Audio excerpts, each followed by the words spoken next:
Everyone, welcome back to पढ़ ले 11th। तो यहाँ पे हम अपना स्टार्ट करने वाले हैं नया चैप्टर जिसका नाम है पी ब्लॉक एलिमेंट्स। ठीक है, बहुत बच्चों का कमेंट सेक्शन में मैसेज था कि मैम हमारे एग्जाम्स आने वाले हैं, प्लीज़ इनऑर्गेनिक केमिस्ट्री में पी ब्लॉक एलिमेंट्स करवा दो।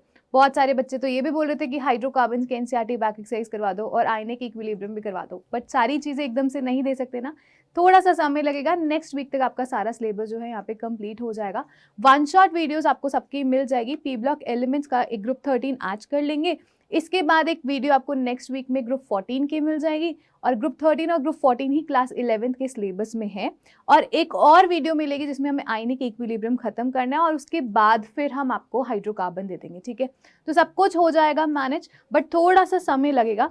तो मोस्ट प्रोबेबली आपकी नेक्स्ट वीक तक पूरा सिलेबस कंप्लीट हम कर लेंगे, और फिर जो क्लासेस आपको मिलेंगी वो एनसीईआरटी क्वेश्चंस के ऊपर मिलेंगी, उन चैप्टर्स की जो हमने नहीं करा। ठीक है, तो ये सारी चीज़ें हम करने वाले हैं। ग्रुप 13 एलिमेंट स्टार्ट कर देते हैं। केमिकल बॉन्डिंग को बहुत अच्छे से पढ़ लेना, रिवाइज कर लेना, उसके बाद आयनिक इक्विलिब्रियम समझ आएगा। ठीक है, नहीं तो केमिकल बॉन्डिंग में अगर आपको केमिकल बॉन्डिंग नहीं आती है तो आयनिक इक्विलिब्रियम में दिक्कत आने वाली है। ठीक है, तो केमिकल बॉन्डिंग के लिए मैं आपको समय दे रही हूँ पूरा। ये आप सैटरडे संडे को फिर से एक बार वीडियो को देख लेना, सो दैट अच्छे से चीज़ें दिमाग में बैठ जाएं। उसके बाद आपको आयनिक इक्विलिब्रियम की क्लास मिलेगी। ठीक है, इतने हम पी ब्लॉक एलिमेंट्स का ग्रुप 13 कर लेंगे। चलो स्टार्ट करते हैं। पी ब्लॉक एलिमेंट्स ग्रुप 13 आज की क्लास में क्या क्या डिस्कस हमें करना है।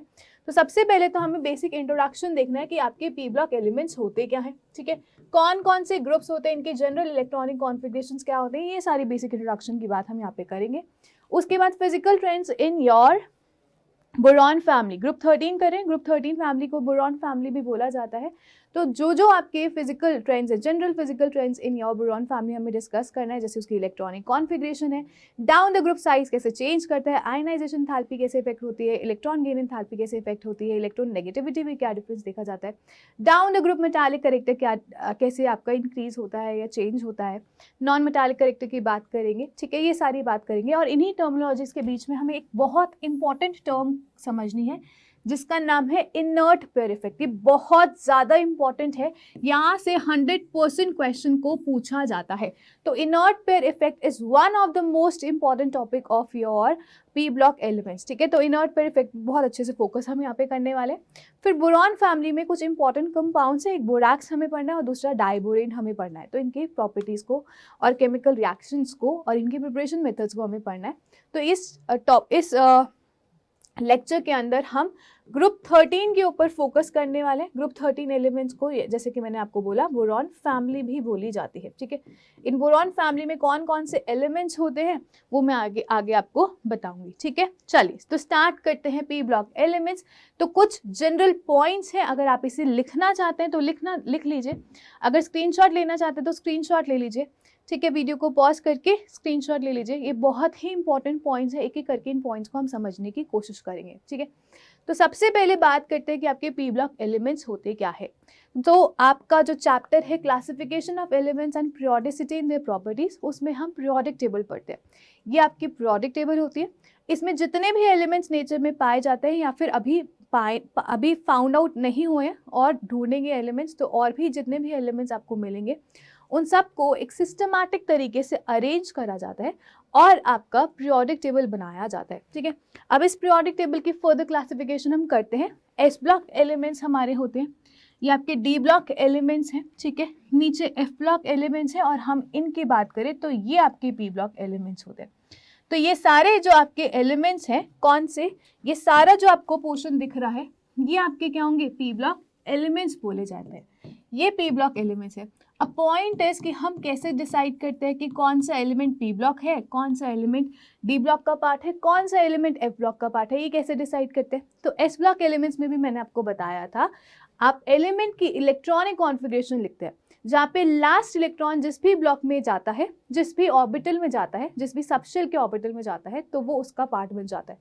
फॉर एग्जाम्पल, अगर मैं उठाऊँ यहाँ से, क्या उठाऊं, लेट अस टेक सोडियम। तो सोडियम को उठा लिया, सोडियम का एटॉमिक नंबर कितना होता है, 11।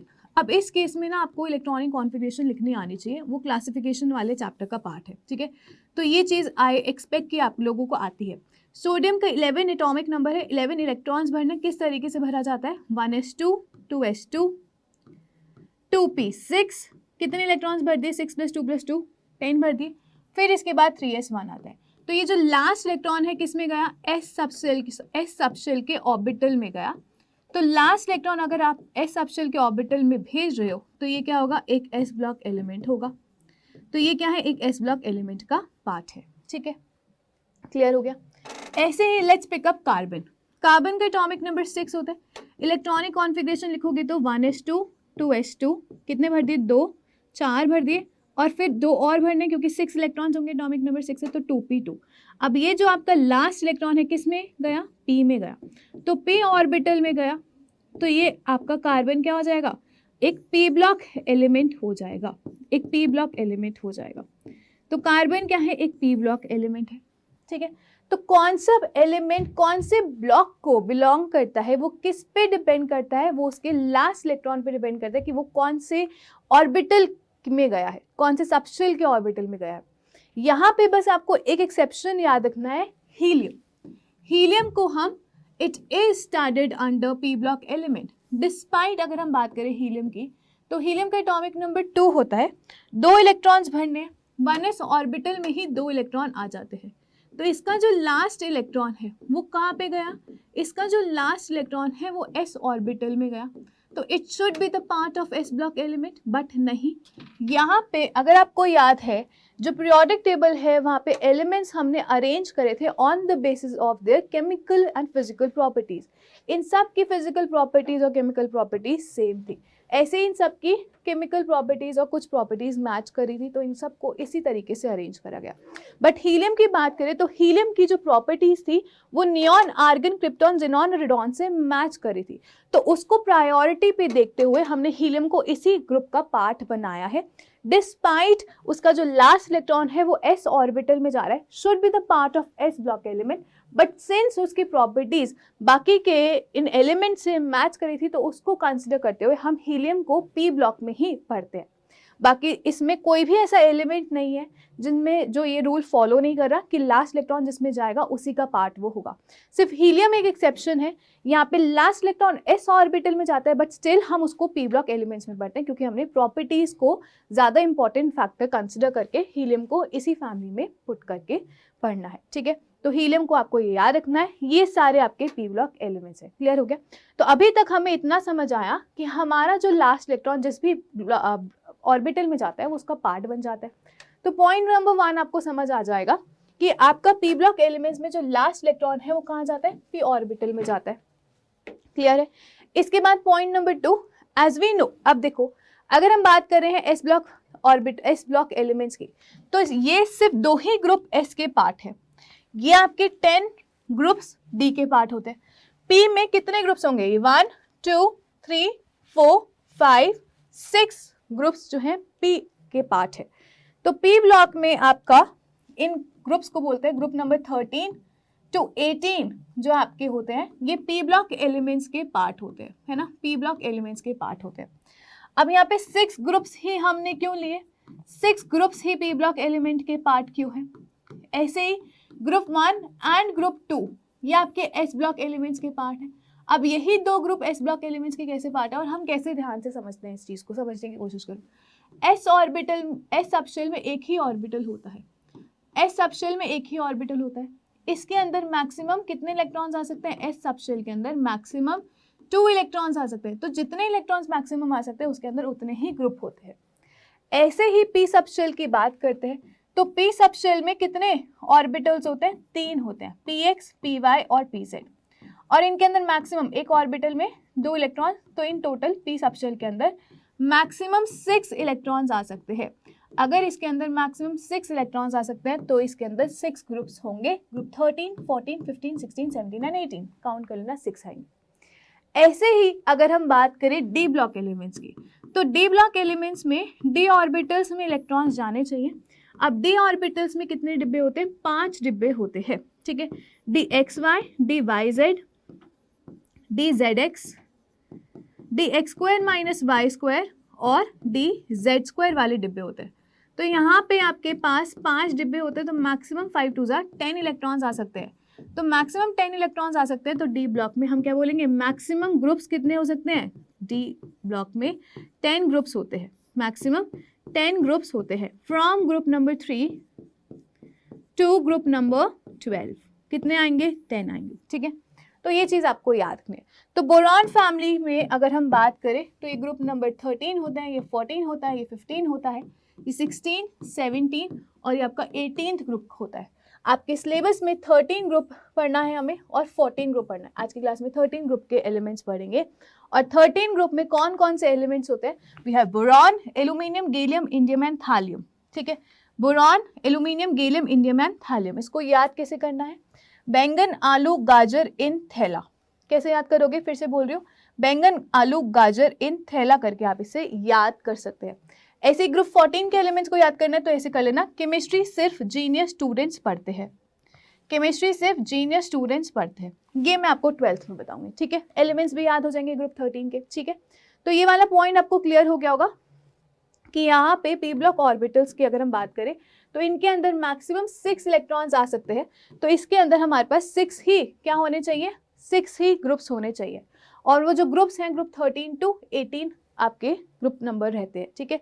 जो बोरॉन, कार्बन, नाइट्रोजन है ये आपके हेड ऑफ द ग्रुप्स है, ठीक है। अगर आप पीरियोडिक टेबल देखते हैं यहाँ पे तो बोरॉन ग्रुप 13 का हेड है, कार्बन ग्रुप 14 का, nitrogen 15, oxygen 16, 17 and then we have this helium, ठीक है। सो ये सारे आपके क्या है? हेड ऑफ द ग्रुप्स है, first element of your groups है। इसके बाद वैलेंस इलेक्ट्रॉनिक कॉन्फिगरेशन की बात करें तो ग्रुप हम वैलेंस इलेक्ट्रॉनिक कॉन्फिगरेशन देखेंगे। पी ब्लॉक एलिमेंट्स की हीलियम को छोड़ के, सिर्फ हीलियम को छोड़ के जितने भी एलिमेंट्स है पी ब्लॉक के वे वो जनरल इलेक्ट्रॉनिक कॉन्फिगरेशन कौन सी फॉलो करते हैं? NH2 NP126 फॉलो करते हैं। तो ये आपके पी ब्लॉक एलिमेंट्स की जनरल इलेक्ट्रॉनिक कॉन्फिगरेशन हो जाएगी। General electronic configuration of your P block elements क्या बोलोगे? NH2 NP126 आप बोलोगे, ठीक है। इसके बाद this is the most important line, यहाँ पे इसको समझ लो, उसके बाद हम करेंगे। यहाँ पे हर एक एलिमेंट की general electronic configuration NH2 NP126 follow हो रही है, but inner core electronic configuration में डिफरेंस देखने को मिलता है, ठीक है। वो क्या मतलब है मैं आपको समझाती हूँ, अभी समझाऊंगी, पहले ये लाइन लिख लो और फिर इंपॉर्टेंट हम चीजें समझेंगे। सो inner core electronic configuration however differ, outer most same हो सकती है but inner core electronic configuration difference होता है वहाँ पे। And the difference of inner core electronic configuration greatly influences the physical properties and such as atomic, ionic, radii, ionization enthalpy as well as chemical properties. यहाँ पे outermost electronic configuration same है, similar है, but inner electronic configuration differ करती है आपके P block elements में, जिसकी वजह से हम क्या कहते हैं? इनकी फिजिकल प्रॉपर्टीज जैसे आयनाइजेशन एंथैल्पी में वेरिएशन देखने को मिलता है, एटॉमिक रेडियाई में वेरिएशन देखने को मिलता है और कुछ केमिकल प्रॉपर्टीज में भी वेरिएशन देखने को मिलता है, ठीक है। अब इनर कोर से मतलब क्या है यहाँ पे समझ लो। चलो मैं बोरॉन की जब आपको इलेक्ट्रॉनिक कॉन्फिगरेशन समझाऊंगी ना तब आपको बताऊंगी, ठीक है। एक second, let us do the electronic configuration वाला पार्ट फर्स्ट सो दैट आपको ये पॉइंट भी समझ आ जाए तो दिमाग में चीज़ें अटकी ना रहे, है ना। ओके चलो let's do electronic configuration first. तो सबसे पहले हम बोरॉन फैमिली की इलेक्ट्रॉनिक कॉन्फिगरेशन पढ़ रहे हैं। सो बोरॉन का एटॉमिक नंबर 5 है, इसकी इलेक्ट्रॉनिक कॉन्फिगरेशन हीलियम मतलब 1s2 कॉन्फिगरेशन, फिर 2s2 2p1 करके लिख सकते हो। 13 एल्यूमिनियम एटॉमिक नंबर है, इसको नियॉन 3s2 3p1 करके लिख सकते हो। गैलियम की ये आपकी इलेक्ट्रॉनिक कॉन्फिगरेशन है, इंडियम की 5s2 5p1 से एंड हो रही है और थैलियम की 6s2 6p1 से एंड हो रही है।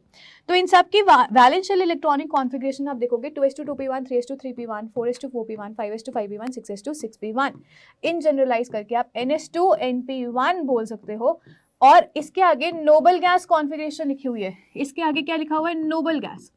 तो नोबल गैस इलेक्ट्रॉनिक कॉन्फिगरेशन आपने यहाँ पे लिखी हुई है और NH2 NP1 आप लिख देते हैं। ये सारा आपका classification of elements and periodicity in the properties का खेल है, ठीक है। अगर वो वीक रह गया तो इनऑर्गेनिक केमिस्ट्री नहीं आएगी, तो उसको सबसे पहले कर लेना, ठीक है। सो NH2 NP1 general electronic configuration हम ग्रुप 13 एलिमेंट की बोलते हैं, ठीक है। और जहाँ पे आप N क्या कर सकते हो? N को बोल सकते हो it is the period number of the particular element, it is the period number of the particular element, है ना। उस पर्टिकुलर एलिमेंट का क्या होगा? पीरियड नंबर होने वाला है। समझ आ रही है बात?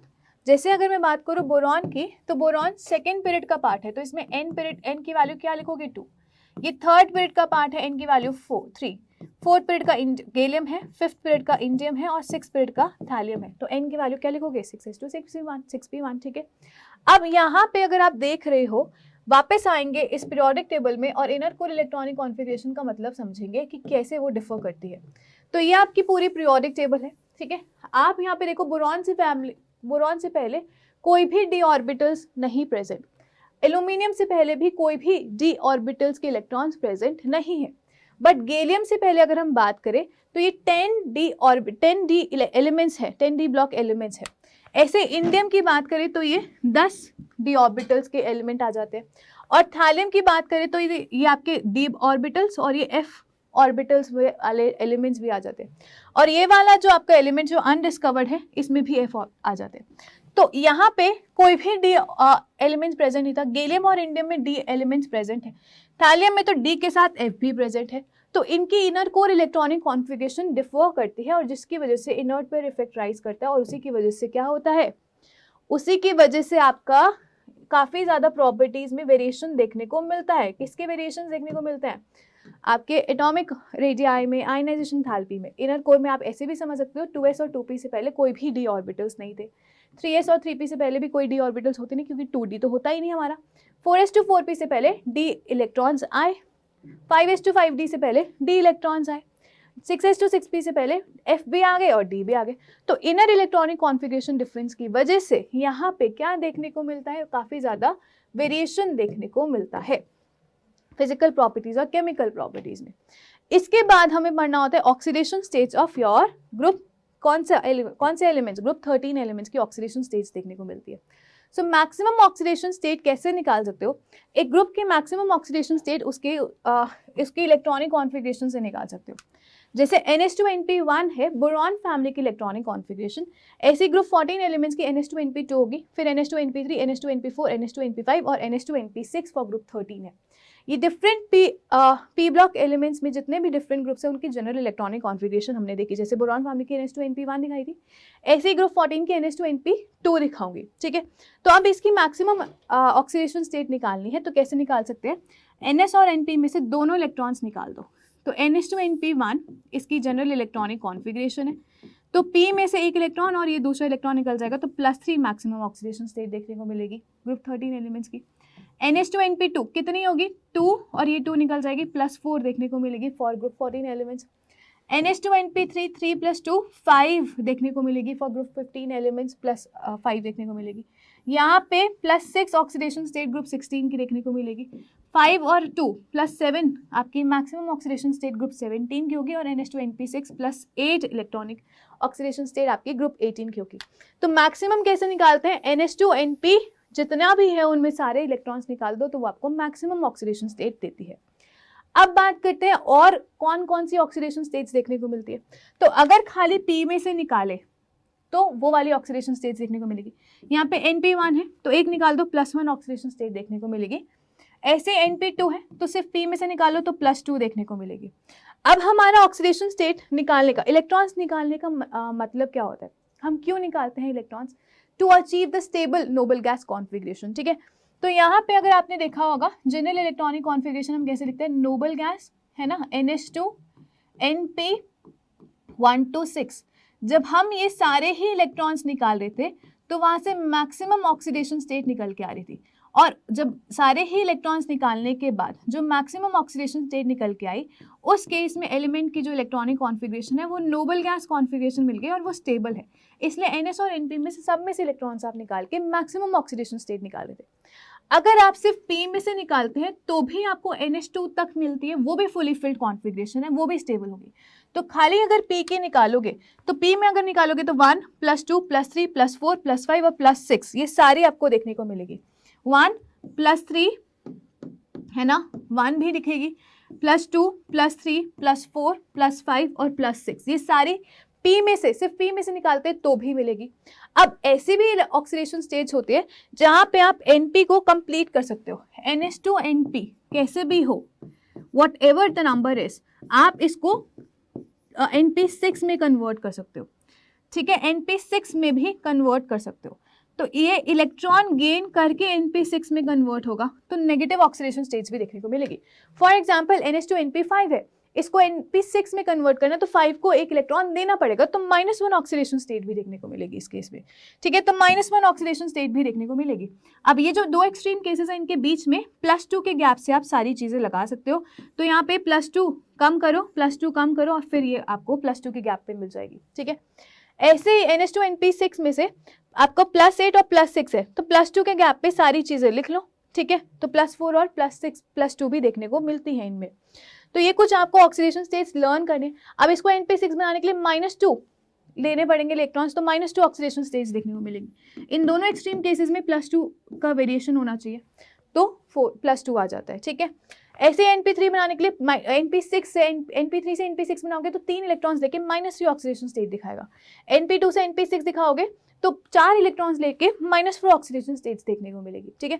एनीवेज ये ऑक्सीडेशन स्टेट्स सारे p ब्लॉक एलिमेंट्स की मैंने आपको बता दी है, बट अपने को ग्रुप 13 पे फोकस करना है। हमारे पास जो 2 ऑक्सीडेशन स्टेट्स आई वो +3 आई, जब NS और NP दोनों में से ही इलेक्ट्रॉन्स निकल जाते हैं तो +3 ऑक्सीडेशन स्टेट्स, सिर्फ NP में से इलेक्ट्रॉन्स निकलता है तो +1 ऑक्सीडेशन स्टेट देखने को मिलती है। तो बोरॉन फैमिली में +3 और +1 ऑक्सीडेशन स्टेट कॉमनली देखने को मिलती है। क्लियर हुआ? सो हाउएवर द ऑक्सीडेशन स्टेज के बीच में जो है वो 2 यूनिट का डिफरेंस है, 2 यूनिट का डिफरेंस है। बट नीचे आते आते इन्होंने ये बोला हुआ है, जब आप नीचे आ रहे हो, नीचे आने का मतलब ये है कि अगर आप पीरियोडिक टेबल उठा रहे हैं, ये आपकी बोरॉन फैमिली, अब हम सिर्फ बोरॉन फैमिली पे कंसिडर करेंगे, तो यहाँ पे +3 ऑक्सीडेशन स्टेट +3 और यहाँ पे +1 ऑक्सीडेशन स्टेट इस तरीके से आती है। कहने का मतलब ये है जब आप डाउन द ग्रुप मूव करते हैं तो जो लोअर पॉजिटिव ऑक्सीडेशन स्टेट है वो ज़्यादा फेवरेबल होती है, वो ज़्यादा स्टेबल होती है। तो अपने पास +3 और +1 दोनों ही एग्जिस्ट कर रहे थे ग्रुप 13 एलिमेंट्स के लिए, है ना। ग्रुप 13 में दोनों ही एग्जिस्ट कर रहे थे, बट नीचे आते आते जो थैलियम है उसकी +1 ऑक्सीडेशन स्टेट ज़्यादा स्टेबल होती है +3 से। और क्यों होती है इसके पीछे का रीज़न इनर्ट पेयर इफेक्ट है। तो let's understand the concept of inert pair effect. तो इनर्ट पेयर इफेक्ट क्या होता है, ध्यान से देखो, सिर्फ बोरॉन फैमिली की ही हम बात कर रहे हैं यहाँ पे, ठीक है, बोरॉन फैमिली की बात कर रहे हैं। तो इनकी जो कॉन्फ़िगरेशन है that is noble gas, generalize करके आप NH2 NP1 बोल के आ रहे थे, है ना। जब NS और NP दोनों में से ही इलेक्ट्रॉन्स निकल जाते हैं तो आपको यहाँ पे +3 ऑक्सीडेशन स्टेट देखने को मिलती है।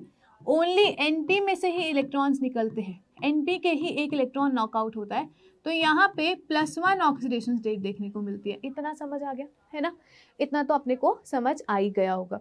अब ऐसा क्या हो रहा है कि डाउन द ग्रुप, मतलब बोरॉन, एल्यूमिनियम, गैलियम, इंडियम और थैलियम की अगर हम बात करें तो इसकी +1 ऑक्सीडेशन स्टेट ही देखने को मिलती है। इन दोनों की +3 और +1 देखने को मिलती है, और इन दोनों की सिर्फ +3 ही ऑक्सीडेशन स्टेट्स देखने को मिलती है। तो आप बोल सकते हो कि down the group stability of +1 oxidation state increases. Down the group stability of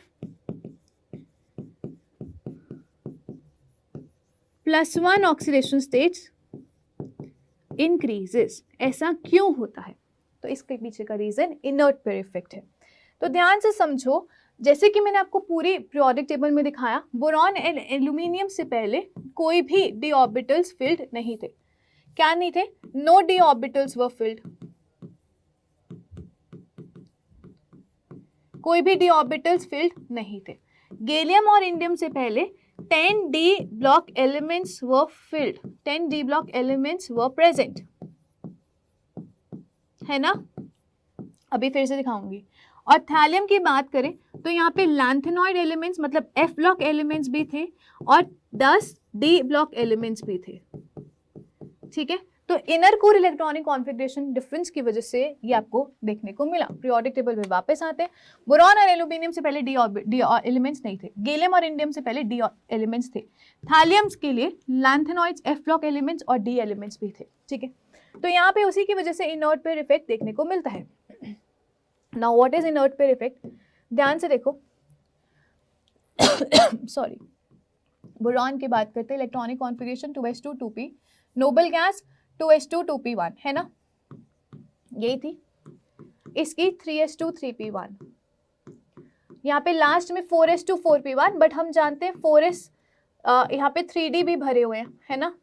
for gallium 3d electrons भी भरे हुए हैं, 3d10 4s2 4p1। और इंडियम के लिए 4d के 10 इलेक्ट्रॉन्स भरे हुए हैं 5s2 5p1, और नीचे आओगे तो that will be 6s2 6p1, but उससे पहले 5d के भी इलेक्ट्रॉन्स भरे हुए हैं 10 और 4f के भी 14 इलेक्ट्रॉन्स भरे हुए हैं। तो थैलियम में 4f और 5d भरे हुए हैं, और यहाँ पे इनकी क्या होती है, f ऑर्बिटल्स जो हैं वो डिफ्यूज होते हैं, d ऑर्बिटल्स भी डिफ्यूज होते हैं। डिफ्यूज का मतलब फैले हुए होते हैं। तो इनकी क्या होती है, पुअर स्क्रीनिंग। समझने की कोशिश करना, पुअर स्क्रीनिंग या फिर आप बोल सकते हो पुअर शील्डिंग होता है। क्यों होता है? क्योंकि f एंड d ऑर्बिटल्स क्या होते हैं, डिफ्यूज्ड होते हैं। डिफ्यूज का मतलब अभी समझाऊंगी, बस पेशेंस के साथ सुनना। डिफ्यूज्ड ऑर्बिटल्स होते हैं कौन से, f एंड d।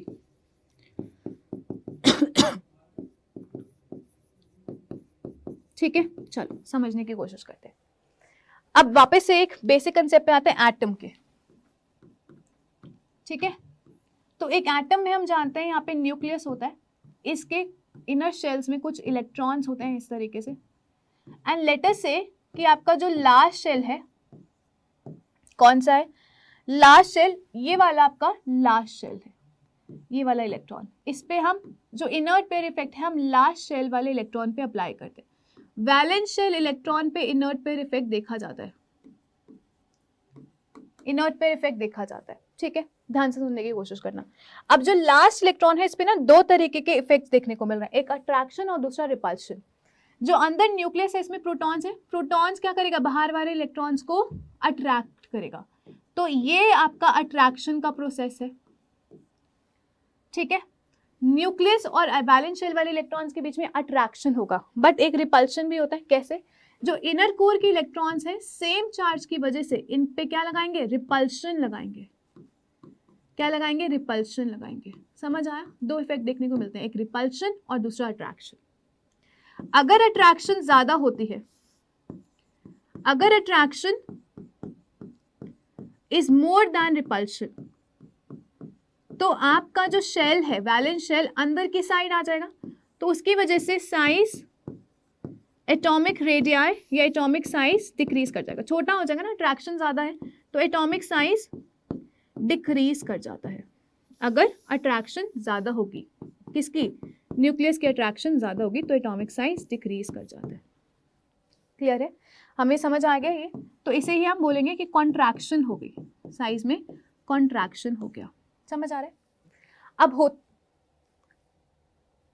अब होता क्या है, देखो ये वाला अट्रैक्शन इधर लिख देती हूँ, यहाँ पे ये वाला जो प्रोसेस है, दिस इज न्यूक्लियस के बीच में जो प्रोसेस है और इलेक्ट्रॉन्स के बीच में जो प्रोसेस है, दैट इज अट्रैक्शन। समझ आ रही है? अब होता क्या है, ध्यान से समझना। जो आपके f ऑर्बिटल्स और d ऑर्बिटल्स होते हैं इनकी पुअर शील्डिंग होती है। ठीक है, अब देखो अगर हम बात करें इंडियम थैलियम की, तो ये आपका न्यूक्लियस हो जाएगा, ये फर्स्ट शेल, ये सेकंड शेल, ये थर्ड शेल, ये फोर्थ शेल, ये फिफ्थ शेल, और लास्ट में जाके आपका ये 6 शेल पे इलेक्ट्रॉन्स होंगे। 6 शेल के इलेक्ट्रॉन्स भी 6s2 और फिर थोड़ी सी गैप पे 6p1 के इलेक्ट्रॉन्स होंगे। तो 6p1 और 6s में ज़्यादा डिफरेंस नहीं होगा, ये 6s और 6p1 के आपके इलेक्ट्रॉन्स होंगे। ठीक है, इस तरीके से 6 शेल में ये दो होंगे। अब यहाँ पे अगर हम बात करें तो 4f मतलब फोर्थ शेल में, फर्स्ट, सेकेंड, थर्ड, फोर्थ, काफ़ी ज़्यादा डिफ्यूज्ड है। डिफ्यूज मतलब फैला हुआ है। ऐसे ही जो आपके 5d ऑर्बिटल्स हैं इनके भी d ऑर्बिटल्स क्या हैं, डिफ्यूज्ड है, मतलब वो काफ़ी ज़्यादा साइज होने की वजह से इलेक्ट्रॉन्स जो हैं वो फैले हुए हैं। ठीक है, इलेक्ट्रॉन्स जो हैं आपके वो फैले हुए हैं। तो इलेक्ट्रॉन्स है इसमें 10 ही, बट काफ़ी बड़ा साइज होने की वजह से डिफ्यूज्ड है। ठीक है, दूर दूर है। ऐसे ही 14 इलेक्ट्रॉन्स यहाँ पे क्या है, डिफ्यूज्ड है, दूर दूर है, मजे में घूमने गए हैं। तो यहाँ पे इन डिफ्यूज्ड ऑर्बिटल इलेक्ट्रॉन्स की वजह से जो रिपल्शन इन पे लगनी चाहिए थी वो नहीं लग रही, जो रिपल्शन लगनी चाहिए थी वो नहीं लग रही।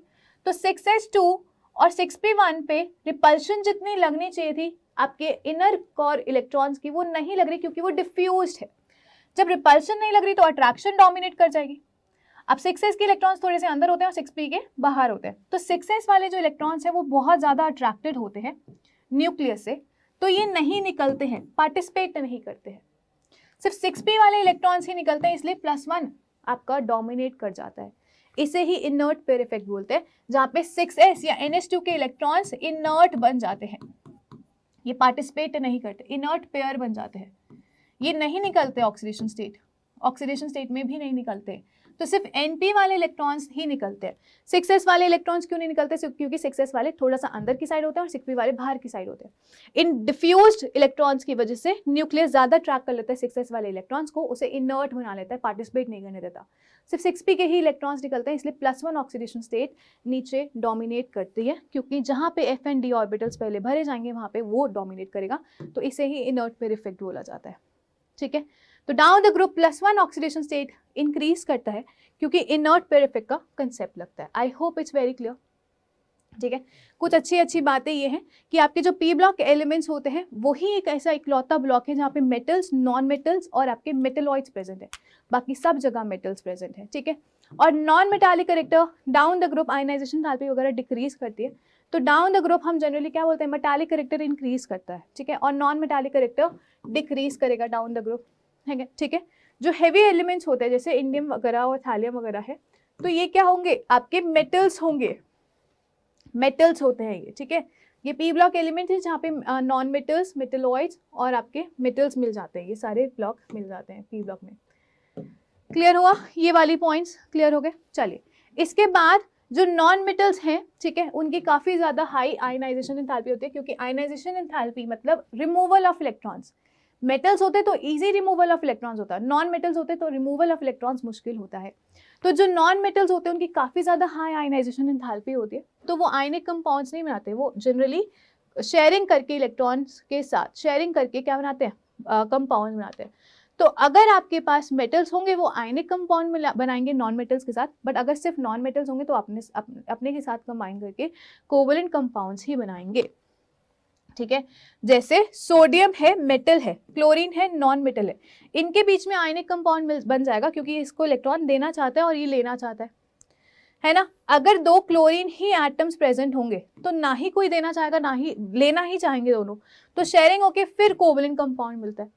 तो ये वाला पॉइंट यहाँ पे आपका लिखा हुआ है, नॉन मेटल्स जो है अपने साथ कंबाइन करके कोवलेंट कंपाउंड बनाते हैं, और जिनके बीच में इलेक्ट्रोनेगेटिव डिफरेंस ज्यादा होता है और प्रॉपर्टीज में डिफरेंस होता है, एक मेटल होता है एक नॉन मेटल होता है, तो वो आयनिक कंपाउंड बनाते हैं। ठीक है, ओके, एक चीज और, नॉन मेटेलिक ऑक्साइड जो है वो आपके क्या होते हैं, एसिडिक नेचर के होते हैं, और जो आपके मेटालिक ऑक्साइड्स होते हैं वो बेसिक नेचर के होते हैं। क्लियर है? इसमें आप एग्जांपल कार्बन, आपको जनरल पॉइंट है, ये कुछ जनरल पॉइंट्स हैं। ठीक है, नॉन मेटल ऑक्साइड्स मतलब नॉन मेटल क्या है, लेट अस से कि कार्बन आपका नॉन मेटल है, तो CO2 नॉन मेटल ऑक्साइड है, इसका नेचर क्या है, acidic. How do I get to know कि एसिडिक नेचर का है, कार्बन डाइऑक्साइड को पानी में डाल दो क्या बनाएगा, H2CO3, कार्बोनिक एसिड बनाएगा, दिस इज कार्बोनिक एसिड।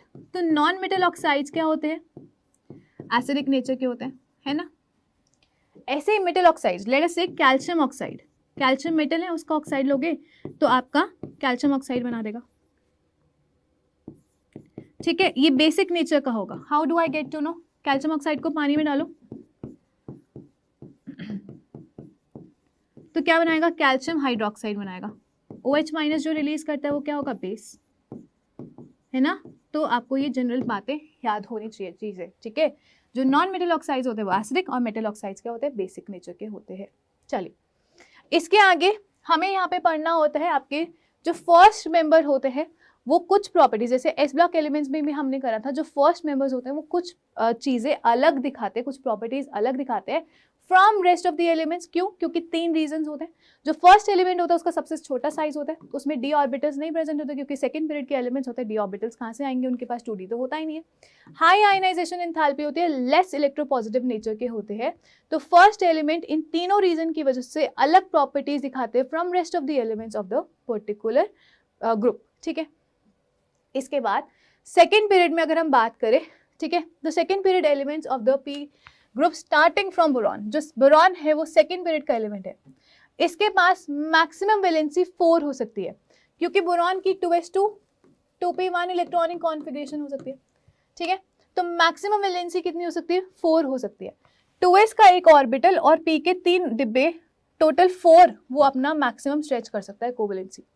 ठीक है, लेकिन थर्ड पीरियड ऑनवर्ड्स, क्योंकि डी ऑर्बिटल्स प्रेजेंट होते हैं, डी ऑर्बिटल्स प्रेजेंट होते हैं तो वो अपनी वैलेंसीज को एक्सपैंड कर सकते हैं। थर्ड पीरियड ऑनवर्ड्स आपके डी ऑर्बिटल्स होते हैं, तो वो अपनी कोवेलेंसी को एक्सपैंड कर सकते हैं, ठीक है। Using these D orbitals the third pair elements can expand there covalency. तो जैसे अगर हम बात करें बोरॉन का, तो बोरॉन BF4- तक ही बना सकता है, 4 से ज़्यादा नहीं बना सकता। लेकिन यही बोरॉन फैमिली में लाई करने वाला एल्यूमिनियम जो उसके जस्ट नीचे है, जो थर्ड पीरियड का एलिमेंट है, क्योंकि इसके पास डी ऑर्बिटल्स थे तो यहाँ पे इसलिए उसने वैलेंसी 6 तक एक्सपैंड कर ली। बोरॉन 4 से ज़्यादा नहीं लेके जा सकता, ठीक है। तो ये सारी स्टोरी क्या है आपके, किसकी बेसिस पे, कि उसके अंदर डी ऑर्बिटल्स प्रेजेंट नहीं होते, इसलिए वो वैलेंसीज एक्सपैंड नहीं कर सकता। अब बात करते हैं बोरॉन फैमिली की, तो ऑलरेडी हमने बोरॉन फैमिली स्टार्ट कर ही दी है। तो बोरॉन फैमिली में आपके वाइड वेरिएशंस होंगी प्रॉपर्टीज में। आपको याद रखना है बोरॉन क्या है, एक नॉन मेटल है, ठीक है, नॉन मेटल है। Down the group metallic character increase करता है, ठीक है। So aluminium is a metal but shows a chemical reactivity which is similar to boron. Boron non metal है, एल्यूमिनियम मेटल है, बट एल्यूमिनियम की प्रॉपर्टीज बोरॉन के बहुत सेम सिमिलर प्रॉपर्टीज होती है। Gallium, indium, thallium, they are almost exclusively metallic in nature, ठीक है। Down the group metallic nature increase करते हैं। तो ये सारी चीजें आपको याद रखनी है। इलेक्ट्रॉनिक कॉन्फ़िगरेशन हम ऑलरेडी डिस्कस कर चुके हैं। तो आउटरमोस्ट इलेक्ट्रॉनिक कॉन्फ़िगरेशन हम जनरलाइज करके NH2NP1 बोल सकते हैं, ठीक है। A close look at the electronic configuration suggests that while boron and aluminum have same noble gas core electrons, gallium and indium के पास noble gas plus 10d electrons थे, मैं आपको ऑलरेडी समझा चुकी हूँ। इनके जो कोर इलेक्ट्रॉन्स है ये सेम है बोरॉन और एल्यूमिनियम के।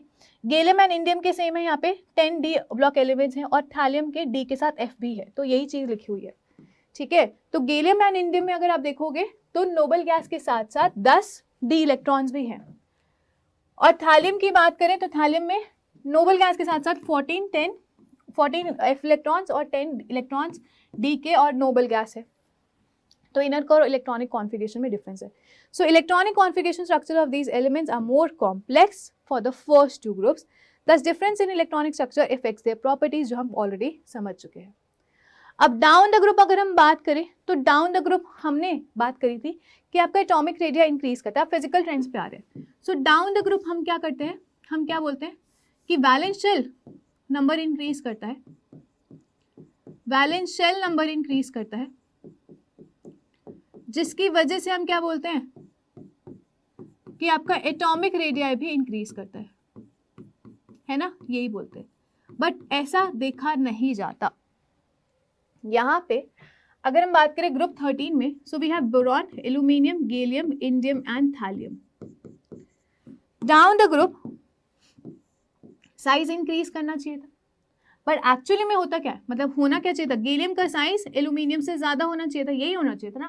बट रियलिटी में इट इज एल्यूमिनियम का size which is more than gallium, aluminium का size which is more than gallium, ठीक है। एल्यूमिनियम का size is more than gallium. Clear हुआ? ऐसा क्यों होता है? डी ब्लॉक कॉन्ट्रैक्शन की वजह से। आपसे कोई रीजन पूछ ले तो आप क्या बोलोगे, यहाँ पे डी ब्लॉक कॉन्ट्रैक्शन होता है। बिल्कुल सेम रीजन जैसे इनर्ट पेयर इफेक्ट में हमने पढ़ा था, यही आपका डी ब्लॉक कॉन्ट्रैक्शन है, ठीक है। सो यहाँ पे रीजन आप लिख सकते हो, देखो क्या लिखा हुआ है।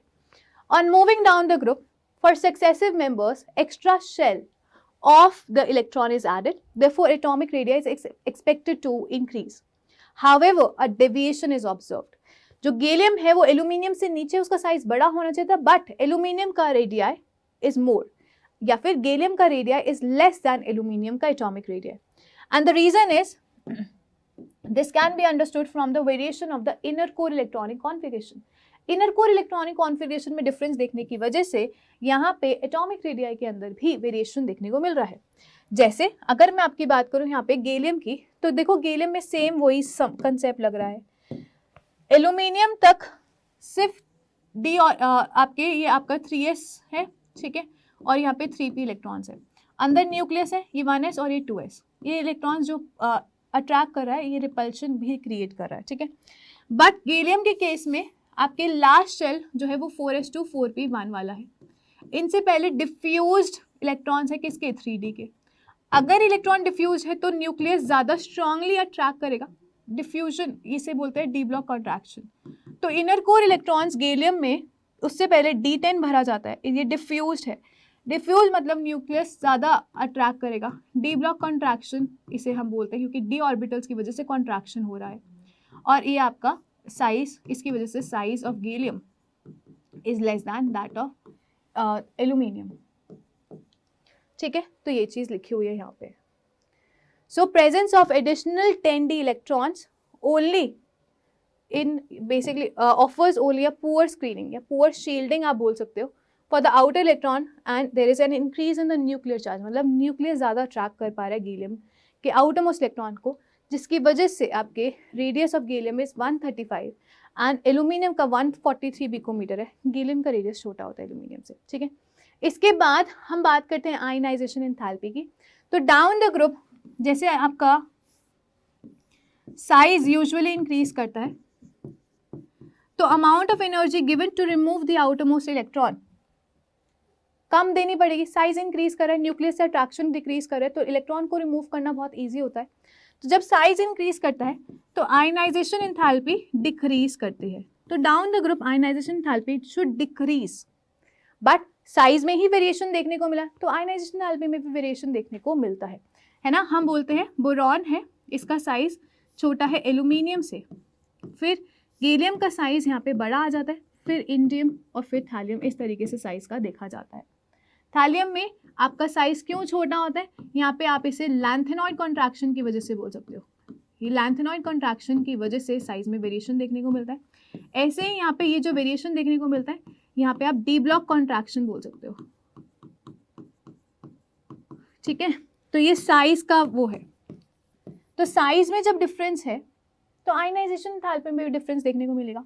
जो हम बोलते हैं down the group ionization enthalpy decrease करते हैं क्योंकि साइज इंक्रीज करते हैं। तो बोरॉन की आयनाइजेशन एंथैल्पी यहाँ पे होती है, एल्यूमिनियम की बोरॉन से कम होती है, लेकिन गैलियम का साइज छोटा हो जाता है तो गैलियम की आयनाइजेशन एंथैल्पी ज़्यादा होती है एल्यूमिनियम से क्योंकि इसका साइज छोटा है। और फिर इंडियम नीचे लाई करता है और फिर थैलियम फिर से इंक्रीज कर जाता है क्योंकि इसका साइज छोटा होता है। तो ये डब्ल्यू ग्राफ आपको यहाँ पे मिलता है इस तरीके से। ये आपका आयनाइजेशन एंथैल्पी का प्लॉट है ना। तो वेरिएशन होता है एटॉमिक रेडियस में, तो आयनाइजेशन एंथैल्पी भी रेगुलर ट्रेंड को फॉलो नहीं करती है। So ionization enthalpy is expected to increase, ठीक है, सॉरी डिक्रीज करती है डाउन द ग्रुप, बट वो स्मूथली डिक्रीज नहीं करती क्योंकि पहले बोरॉन टू एल्यूमिनियम डिक्रीज करती है, फिर वो इंडियम आपका साइज की वजह से, साइज डिफरेंस की वजह से आपका वो आयनाइजेशन एंथैल्पी इंक्रीज कर जाती है। ठीक है, सो ये सारी चीज़ें आपकी लिखी हुई है और इसे हम देखेंगे भी। ऐसे ही इलेक्ट्रोनेगेटिविटी में भी जो आपका डिक्रीज रेगुलरली देखने को मिलता है वो नहीं देखने को मिलता। पहले आपका इलेक्ट्रोनेगेटिविटी डिक्रीज करती है, उसके बाद इलेक्ट्रोनेगेटिविटी इंक्रीज करती है, तो आपका बहुत ही इरेगुलर सा ट्रेंड है। फिजिकल प्रॉपर्टीज में जैसे मैं आपको ऑलरेडी बता चुकी, बोरॉन का जो नेचर है वो नॉन मेटालिक नेचर है। It is extremely hard and black coloured solid.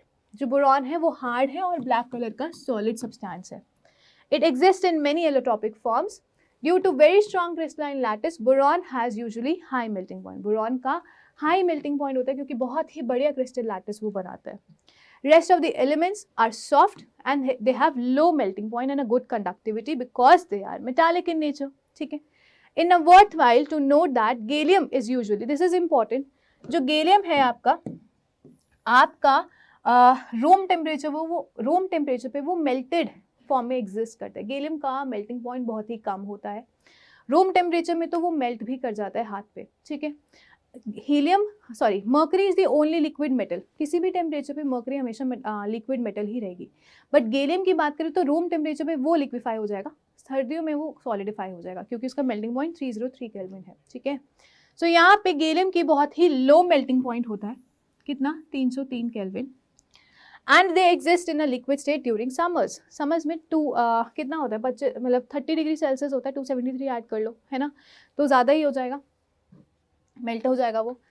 लेकिन गैलियम का मेल्टिंग पॉइंट कम होता है, लेकिन इसके पास काफ़ी हाई बॉइलिंग पॉइंट होता है, बॉयल ऑफ नहीं करता जल्दी से, तो बॉइलिंग पॉइंट ज़्यादा होता है, मेल्टिंग पॉइंट कम होता है, जिसकी वजह से it is used as a useful material for measuring high temperatures. ठीक है, density of elements down the group increase करती है क्योंकि मास इंक्रीज करता है तो डेंसिटी भी इंक्रीज करेगी। और ये आपका पूरा टेबल दिया हुआ है जो एनसीईआरटी में दिया हुआ है, तो यहाँ पे आप सारी चीज़ें देख सकते हो। Boron, aluminium, gallium, indium, thallium के लिए ये उनके एटॉमिक नंबर्स हैं। Down the group mass increase कर रहा है, ये उनके इलेक्ट्रॉनिक कॉन्फ़िगरेशन है। Down the group size increase करता है, बट वेरिएशन इन साइज देखने को मिलेगा इन दोनों में, है ना, और इन दोनों में थैलियम का साइज जो यूजुअली ज़्यादा इंक्रीज करना चाहिए था वो इतना इंक्रीज नहीं करता है, ठीक है। तो ये डिफरेंस बहुत कम है, तो जितना इंक्रीज होना चाहिए था वो उतना इंक्रीज नहीं होता, तो आप थैलियम को ऑलमोस्ट सिमिलर साइज के लिखोगे एज दैट ऑफ इंडियम।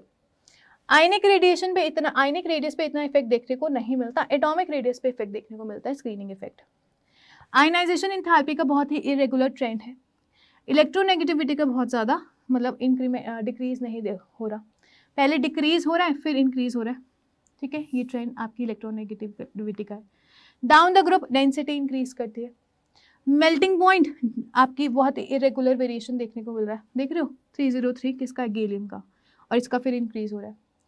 ऐसे ही यहाँ पे आप देख सकते हो बॉइलिंग पॉइंट में भी इरेगुलर ट्रेंड है, तो बहुत ही इरेगुलर ट्रेंड है, इनमें से कोई भी वैल्यू याद नहीं करनी है, ठीक है। चलिए फिजिकल प्रॉपर्टीज हो गई, बात करते हैं केमिकल स्टेट्स, केमिकल रिएक्शंस की।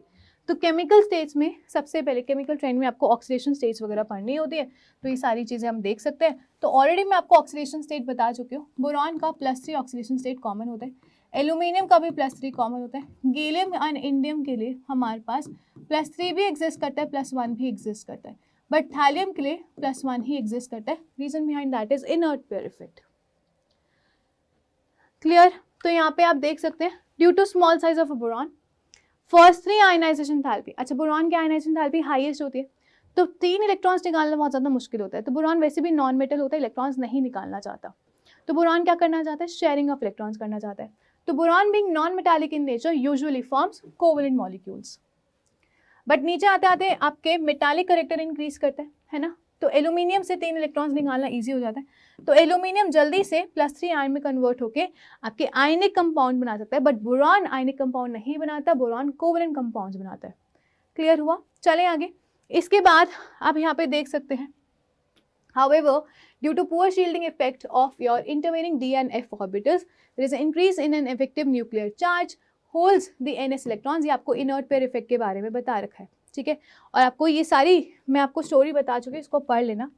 The relative stability of +1 oxidation state किसकी ज़्यादा होगी, down the group +1 oxidation state की स्टेबिलिटी इंक्रीज करते हैं, तो इंडियम की +1 ऑक्सीडेशन स्टेट की स्टेबिलिटी ज़्यादा होती है, इसे हम इनर्ट पेयर इफेक्ट बोलते हैं, है ना। ये सारी चीज़ मैं आपको बता चुकी हूँ। चलिए सो यहाँ पे आप बात करते हैं, बोरॉन जो है वो ट्राइवेलेंट नेचर दिखाता है, number of electrons and the central atom in a molecular compound of these elements such as BF3 will only be 6। BF3 क्या है, एक इलेक्ट्रॉन डेफिशिएंट मॉलिक्यूल है। कैसे, हम कैसे देखते हैं कौन इलेक्ट्रॉन डेफिशिएंट है, कौन इलेक्ट्रॉन रिच है, कौन कैसा है। तो बोरॉन को पकड़ो, बोरॉन के BF3 मॉलिक्यूल को पकड़ो, यहाँ पे 1 2 3 बॉन्ड्स है, every bond is made up of 2 electrons, तो बोरॉन के पास 3 बॉन्ड्स हैं, 3 बॉन्ड्स का मतलब 3 2 6 इलेक्ट्रॉन्स इसके पास है। होने कितने चाहिए, ऑक्टेट कंप्लीट होना चाहिए, बट इसके पास 6 इलेक्ट्रॉन्स हैं, 6 electrons are less than 8 electrons, तो इसका ऑक्टेट इनकम्प्लीट है। और हम क्या बोलेंगे, अगर 6 electrons are less than 8 electrons, तो इनकम्प्लीट ऑक्टेट की वजह से हम क्या बोलेंगे कि इलेक्ट्रॉन डेफिशिएंट स्पीसीज, और इलेक्ट्रॉन डेफिशिएंट स्पीसीज को हम क्या बोलते हैं, लुईस एसिड्स बोलते हैं। तो BF3 क्या है, एक लुईस एसिड है, ये किसी ना किसी तरीके से एक बॉन्ड और बनाना चाहेगा so as to get the complete octet, ठीक है। ऐसे ही BCl3 की बात करें तो BCl3 भी क्या है, आपका प्लेनर मॉलिक्यूल है, इसके पास भी 3 बॉन्ड्स हैं, 3 बॉन्ड्स का मतलब इसके पास भी कितने इलेक्ट्रॉन्स हैं, 6 इलेक्ट्रॉन्स हैं। तो ये भी क्या करना चाहेगा, एक बॉन्ड बनाना चाहेगा। तो अमोनिया के पास लोन पेयर है, इस तरीके से अमोनिया इसके और p ऑर्बिटल में इलेक्ट्रॉन को डोनेट कर देता है, और इस तरीके से इसके पास एक बॉन्ड बन जाता है। ये 6 इलेक्ट्रॉन डेफिशिएंट स्पीसीज है। अब बोरॉन के पास 4 बॉन्ड्स है, इसका ऑक्टेट जो है वो कंप्लीट है, 8 इलेक्ट्रॉन्स इसके पास हो गए, तो ये ज़्यादा स्टेबल होगा। तो बोरॉन अपनी इलेक्ट्रॉन डेफिशिएंसी कैसे बनाता है, कैसे खत्म करता है, कोऑर्डिनेट बॉन्ड बना के करता है। यहाँ पे जो लोन पे दिया गया है वो सिर्फ अमोनिया के साथ दिया, अमोनिया नहीं दिया, इसे बॉन्ड को कोऑर्डिनेट बॉन्ड बोलते हैं। तो ये इलेक्ट्रॉन रिच स्पीसीज है क्योंकि इसने लोन पेयर दिया है, तो ये लुईस बेस बोला जाता है, और वो लुईस एसिड है। तो लुईस एसिड और लुईस बेस के बीच में जब भी बॉन्ड बनता है तो वो किस तरीके का बनता है, कोऑर्डिनेट बॉन्ड बनता है। क्या बनता है, एक कोऑर्डिनेट बॉन्ड बनता है, ठीक है। समझ आ रही है बात?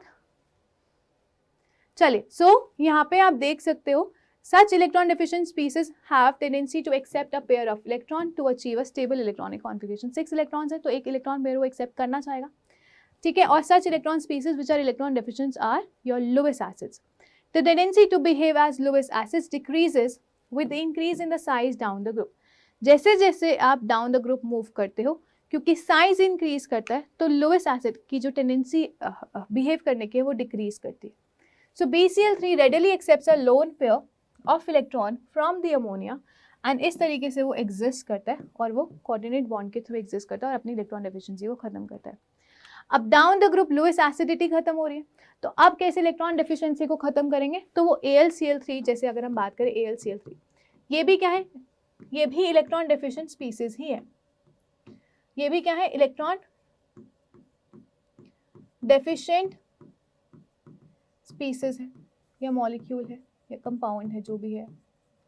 ठीक है, अब यहाँ पे नीचे जाते जाते लोएस्ट एसिडिटी खत्म हो रही है, तो AlCl3 को किस तरीके से आप कर सकते हो, स्टेबलाइज किस तरीके से कर सकते हो. तो यहाँ पे कंसेप्ट आता है डाइमराइजेशन का. ये एक AlCl3 का मॉलिक्यूल है, ये दूसरा AlCl3 का मॉलिक्यूल है. आपको पता है क्लोरीन के पास क्या होता है, लोन पेयर. इसके पास भी होंगे लोन पेयर. इसके पास वेकेंट p ऑर्बिटल होगा, तो क्लोरीन इसके वेकेंट p ऑर्बिटल में अपना इलेक्ट्रॉन पेयर डोनेट कर देता है. और ऐसे ही दूसरा फर्स्ट मॉलिक्यूल, फर्स्ट AlCl3 का कंपाउंड में से आपका एक Cl अपना इलेक्ट्रॉन पेयर डोनेट करता है, और इस तरीके से आपका Al2Cl6 बनता है. और ये बोलेंगे डाइमर ऑफ AlCl3. और इस तरीके से एल्यूमिनियम जो है अपना ऑक्टेट कंप्लीट करने की कोशिश करता है. ठीक है, तो BCl3 में डाइमराइजेशन पॉसिबल नहीं है, वो एक लोएस्ट बेस के साथ कंपाउंड बनाता है. ठीक है, बट AlCl3 में डाइमराइजेशन पॉसिबल है, और इसी को हम क्या बोलेंगे कि इसने ब्रिज का काम करा है. तो इन दोनों बॉन्ड्स को हम क्या बोलते हैं, ब्रिजिंग बोलते हैं, या ब्रिज बॉन्ड्स बोलते हैं. ठीक है, एम क्या है, टू डिक्रीज इलेक्ट्रॉन डेफिशिएंसी. समझ आ रही है बात. ठीक है, और ये जो ब्रिज बॉन्ड्स होते हैं ये कंपैरेटिवली बड़े होते हैं. इन चार साइड बॉन्ड्स को AlCl ये जो चार बॉन्ड्स हैं इनको टर्मिनल बॉन्ड्स बोलते हैं, और ये जो दो हैं इन्हें ब्रिज बॉन्ड्स बोलते हैं. जो ब्रिज बॉन्ड्स होते हैं वो स्ट्रेच करते हैं दो एल्यूमिनियम के बीच में, तो उनका डिस्टेंस ज़्यादा होता है, बॉन्ड लेंथ बड़ी होती है. 221 और ये 206. तो ये टर्मिनल बॉन्ड्स की बॉन्ड लेंथ कम होती है, ब्रिज बॉन्ड्स की बॉन्ड लेंथ ज़्यादा होती है. ठीक है, तो ये चीज़ आपको याद रखनी है. चलिए, इसके बाद रिएक्टिविटी टुवर्ड्स एयर देखते हैं. तो एयर में नाइट्रोजन होता है और ऑक्सीजन होता है ना. तो आपके जो ग्रुप 13 एलिमेंट्स हैं उनकी हम जनरल बोल सकते हैं कि E की +3 ऑक्सीडेशन स्टेट स्टेबल होते हैं. +3 मान लेते हैं मैक्सिमम ऑक्सीडेशन स्टेट. अगर वो ऑक्सीजन के साथ रिएक्ट करेंगे तो क्या बनाएंगे, ऑक्साइड्स बनाएंगे. ऑक्साइड्स बनाएंगे किस तरीके से बनाएंगे, ध्यान से देखो. ऑक्साइड्स मतलब O के ऊपर 2- चार्ज, E के ऊपर +3 ऑक्सीडेशन स्टेट्स, O के ऊपर -2 चार्ज, E2O3 ऑक्साइड्स बन जाते हैं. E2O3 टाइप के ऑक्साइड्स बनाते हैं आपके कौन, +3 ग्रुप 13 एलिमेंट्स. ऐसे ही नाइट्रोजन होता है एयर के अंदर, तो E जो है +3 ऑक्सीडेशन स्टेट में होते हैं, नाइट्रोजन के साथ रिएक्ट करके नाइट्राइड्स बनाते हैं. नाइट्राइड्स में नाइट्रोजन -3 ऑक्सीडेशन स्टेट में होता है, तो E +3 ऑक्सीडेशन स्टेट में और नाइट्रोजन पे ये -3 ऑक्सीडेशन स्टेट में E3N3 टाइप के कंपाउंड्स यहाँ पे बनेंगे. E3N3 मतलब En, 3 कॉमन ले लो, En. ठीक है, बड़ा एक बैलेंस केमिकल इक्वेशन लिखोगे तो इस तरीके से लिखोगे. समझ आ रही है बात. तो अल्टीमेटली यहाँ पे En बनता है और ये E2O3 के कंपाउंड्स आपको मिलता है. So borons are usually unreactive crystalline form. Boron तो रिएक्ट नहीं करता, अनरिएक्टिव है क्रिस्टलाइन फॉर्म में. Aluminium forms very thin oxide layer on the surface. Aluminium layer बना लेता है अपने ऊपर, आपने देखा भी होगा. ठीक है, और आपके लेयर बनने की वजह से, ऑक्साइड लेयर बनने की वजह से जो आपका ये मेटल है वो फर्दर अटैक नहीं करवा पाता. तो अमॉर्फस, देखो क्रिस्टलाइन फॉर्म में आपका बोरॉन अनरिएक्टिव है, but amorphous boron and aluminium metal, अगर आप इसे हीट करते हो एयर के साथ, तो एयर में ऑक्सीजन होता है तो वो आपके ऑक्साइड में कन्वर्ट कर देता है. B2O3 और Al2O3 क्या है, आपके एल्यूमिनियम एंड बोरॉन के ऑक्साइड्स है. अमॉर्फस बोरॉन रिएक्ट करेगा, क्रिस्टलाइन वाला रिएक्ट नहीं करेगा। एल्यूमिनियम मेटल जिसके ऊपर ऑक्साइड लेयर नहीं है, उसकी रिएक्शन आप एयर के साथ हाई टेम्परेचर पे करोगे तो ऑक्साइड का फॉर्मेशन आएगा, और डाई नाइट्रोजन के साथ हाई टेम्परेचर पे वो नाइट्राइड्स बनाएगा। The nature of these oxides are varies down the group. हमें पता है, मैंने आपको पहले ही बताया, नॉन मेटल के ऑक्साइड्स एसिडिक नेचर के होते हैं, मेटल ऑक्साइड्स बेसिक नेचर के होते हैं। Down the group metallic character increase करते हैं तो down the group basic oxides आपके प्रोड्यूस होंगे, तो नेचर ऑफ ऑक्साइड्स डिक्रीज करते हैं, चेंज करते हैं। बोरॉन ट्राइऑक्साइड जो है, क्योंकि नॉन मेटल ऑक्साइड है, एसिडिक नेचर का होगा, और अगर ये एसिडिक नेचर का है तो वो बेस के साथ रिएक्ट कर सकता है, बेस के साथ रिएक्ट करके मेटल बोरेट्स बना सकता है। एल्यूमिनियम एंड गैलियम मेटल है, मेटालिक नेचर के उनके हैं, तो उनके ऑक्साइड्स एम्फोटेरिक नेचर के होते हैं। डाउन द ग्रुप और द मेटालिक प्रॉपर्टीज इंक्रीजेस, तो इंडियम एंड थालियम क्योंकि बहुत ज्यादा मेटालिक नेचर के होते हैं तो उनके ऑक्साइड्स बेसिक नेचर के होते हैं। तो जैसे नीचे जाएंगे तो ऑक्साइड्स की प्रॉपर्टीज भी चेंज होती है। ऐसे ही reactivity towards acids and alkalis, alkali मतलब बेसिस के साथ रिएक्शन करते हैं। तो बोरॉन तो किसी भी हाल में रिएक्ट नहीं करता, ना ही एसिड के साथ ना ही एल्कली के साथ, मॉडरेट टेम्परेचर पे। बट एल्यूमिनियम जो है वो आपका मिनरल एसिड के साथ डिसॉल्व कर जाता है, और एक्वस एल्यूमिनियम के साथ भी कर सकता है रिएक्शन, और ये रिएक्शन आपको याद रखनी है। एल्यूमिनियम, बोरॉन तो रिएक्ट नहीं करता, एल्यूमिनियम HCl के साथ रिएक्ट करके आपका हाइड्रोजन गैस एलिमिनेट आउट करता है। क्या करता है? एल्यूमिनियम हाइड्रोजन गैस की एलिमिनेशन या आपका लिबरेट करता है। तो ये रिएक्शन को याद कर लेना। चलिए आगे चलते हैं। हाउएवर कॉन्सेंट्रेटेड नाइट्रिक एसिड अगर आप लेते हो, एल्यूमिनियम की मिनरल एसिड के साथ रिएक्शन आप कर सकते हो, बट कॉन्सेंट्रेटेड नाइट्रिक एसिड अगर आप लेते हो तो aluminium is passive by forming a protective oxide layer. Nitric acid की प्रेजेंस में वो ऑक्साइड लेयर बना लेता है। Aluminium also reacts with aqueous alkali, ये आपके एसिड के साथ रिएक्टिविटी है एल्यूमिनियम की, और ये आपके बेस के साथ रिएक्टिविटी है एल्यूमिनियम की। और यहाँ पे आपको सोडियम टेट्राहाइड्रोक्सी एल्यूमिनेट बनता है। ये रिएक्शंस लर्न होनी चाहिए। एल्यूमिनियम दोनों एसिड के साथ भी और बेस के साथ भी रिएक्ट करता है। ये एसिड के साथ रिएक्टिविटी, ये बेस के साथ रिएक्टिविटी है, ठीक है। बोरॉन जो है वो रिएक्ट नहीं करता। अब next is reactivity towards air के बाद रिएक्टिविटी टुवर्ड्स हैलोजन। तो हैलोजन के साथ रिएक्ट करके वो हेलाइड्स बनाते हैं। तो ग्रुप 13 एलिमेंट्स को E+3 ऑक्सीडेशन स्टेट्स कॉमन होती है और हेलाइड्स X की माइनस कॉमन होती है ना।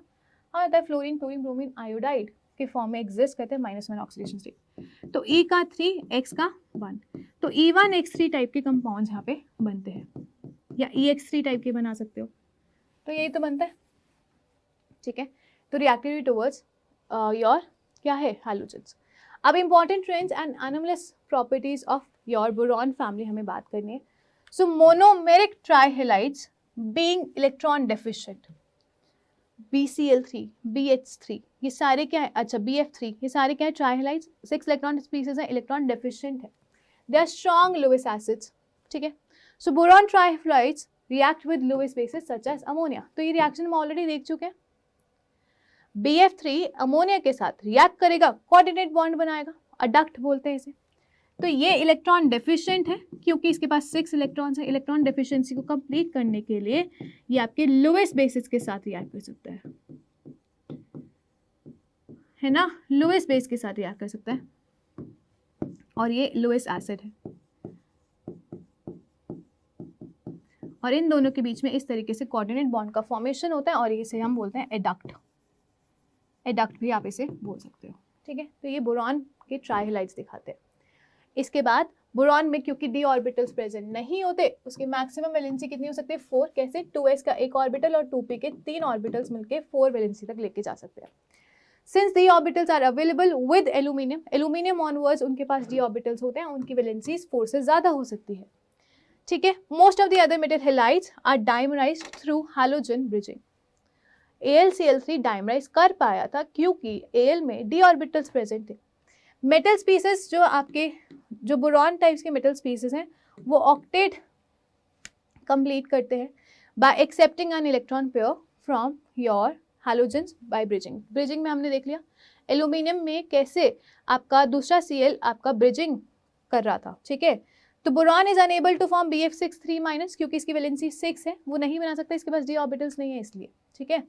अब कुछ इंपॉर्टेंट कंपाउंड्स है बोरॉन फैमिली के जिसमें हमें डिस्कस करना है बोरैक्स को और डाइबोरेट को, ठीक है। चैप्टर आपका ऑलमोस्ट खत्म हो गया है, सिर्फ इंपॉर्टेंट कंपाउंड यहाँ पे हमें डिस्कस करना है। ना बोराक्स का आपको मॉलिक्यूलर फॉर्मूला याद होना चाहिए, which is Na2B4O7, Na2B4O7 dot 10 times of water, ये आपको याद होना चाहिए। बट इसको किस तरीके से लिखना है, इसको इस तरीके से याद करना है, Na2B4O7 dot 10 times of water आपका है।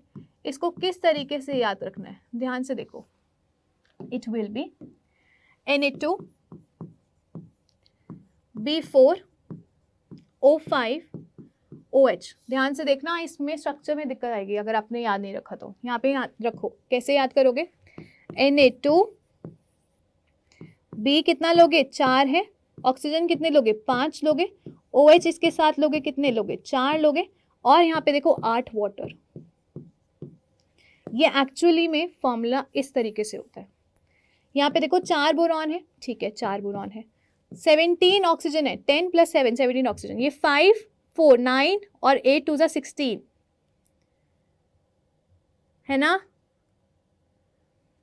कितने हो गए, ये 17 ही हो गए। हाइड्रोजन कितने हैं, 60 सॉरी 8 ऑक्सीजन, ये 4 ये और 5 ये 17 हो गए, ठीक है।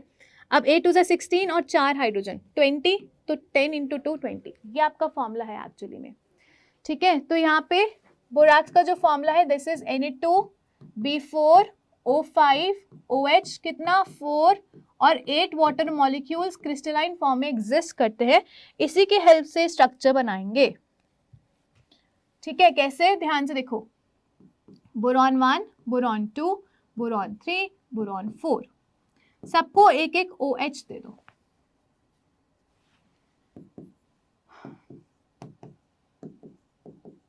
ठीक है, 4 OH हो गए। 5 ऑक्सीजन निकालिए, 1 2 3 4, और कहीं पे भी इस तरीके से 5 लगा दो। अब बोरॉन की अगर हम बात करें, बोरॉन 8H2O इधर आएगा,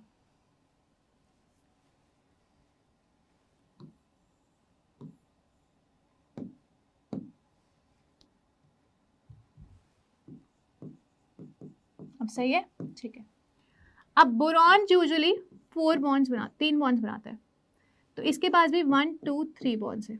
बट बोरॉन अगर 4 बॉन्ड बना ले, जैसे इसमें 1 2 3 4 बॉन्ड्स, तो इसके पर एक नेगेटिव चार्ज आता है, इसको बैलेंस करने के लिए एक Na पॉजिटिव यहाँ पे होता है। ऐसे ही ये वाला बोरॉन देखो, 1 2 3 4 बॉन्ड, इसके ऊपर एक नेगेटिव चार्ज बैलेंस करने के लिए Na पॉजिटिव होता है।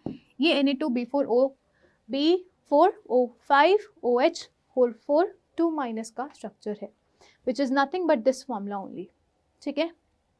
चलिए, इसके बाद यहाँ पे आपको याद रखना है, बोरैक्स जो है वो आपका डिसॉल्व करता है पानी में टू गिव एल्कलाइन सॉल्यूशन, ठीक है, बेसिक सॉल्यूशन वो देता है। अब Na2B4O7 जो आपका है, Na 7 टाइम्स ऑफ वाटर के साथ, मतलब वाटर में डिसॉल्व हो जाता है, NaOH और बोरिक एसिड में आता है। ये स्ट्रॉन्ग बेस है, ये वीक एसिड है, तो नेचर ओवरऑल क्या रहेगा, बेसिक नेचर रहेगा सॉल्यूशन का, strong base weak acid, nature basic रहेगा, अल्कलाइन रहेगा आपके सॉल्यूशन का, ठीक है। चलें आगे। इसके बाद ऑन हीटिंग,